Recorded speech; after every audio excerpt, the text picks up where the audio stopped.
So here we've got a bowel chart. Bowel charts are to be completed on patients where you're concerned about their bowel movements, whether they're constipated or diarrhea. Some facilities will also have policies regarding filling out the charts for a specific type of patient, such as those who've recently had bowel surgery, or those who are over the age of 65, or sometimes even in specific aged care facilities, they would like bowel charts filled out for every patient.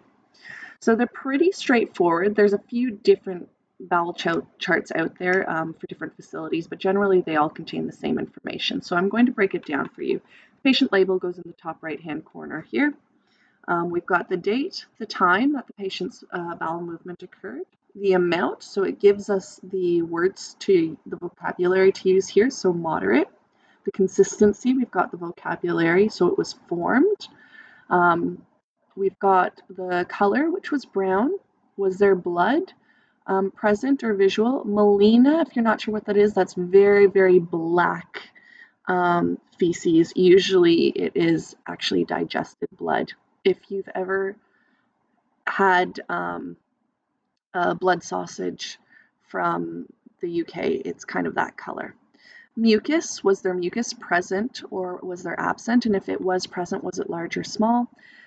Undigested food sometimes can be seen, and the smell. Now, generally bowel movements smell, but there's certain particular smells that are more offensive than others, or that you can recognize as a specific type of diarrhea, such as C. diff. So that's what it's asking for here. And if there's any additional comments that need to be made, such as if they were given a suppository prior to the bowel movement.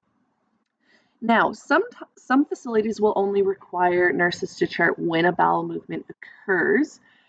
However, I have noticed that at times, if a bowel movement hasn't occurred for a few days, the nurses begin, and the chart hasn't been filled out, they begin to question, is it because the patient hasn't had a bowel movement, or did one of the nursing staff just forget to fill out the chart? So I make a point at least once per shift to document whether the bowels have opened or not on my shift. So you can see here on the 4th of the 10th at 1800, the bowel, it says BNO, so bowels not open. So everybody is aware that for the afternoon shift on the 4th of the 10th, the bowels did not open. I can only speak to my shift, but that's now my documentation for that.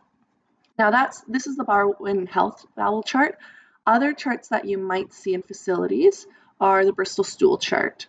The Bristol Stool chart is based on types of stool, type 1, type 2, type 3, all the way to type 7, and there's a nice description, and it often comes with pictures.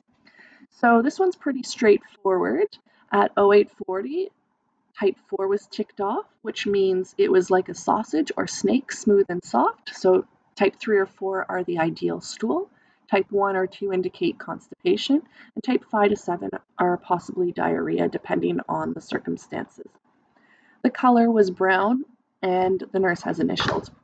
Now at 1800, nothing's been ticked off. No BM stands for no bowel movement, or the bowel's not opened, and the nurse initialed. So we know that for this particular shift, the bowels have not opened, the afternoon shift on the 4th of the 10th.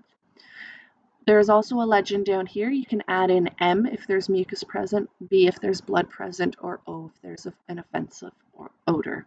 Okay, so that's it for Bristol stool charts and bowel charts. It is at the nurse's discretion when they initiate one of these charts.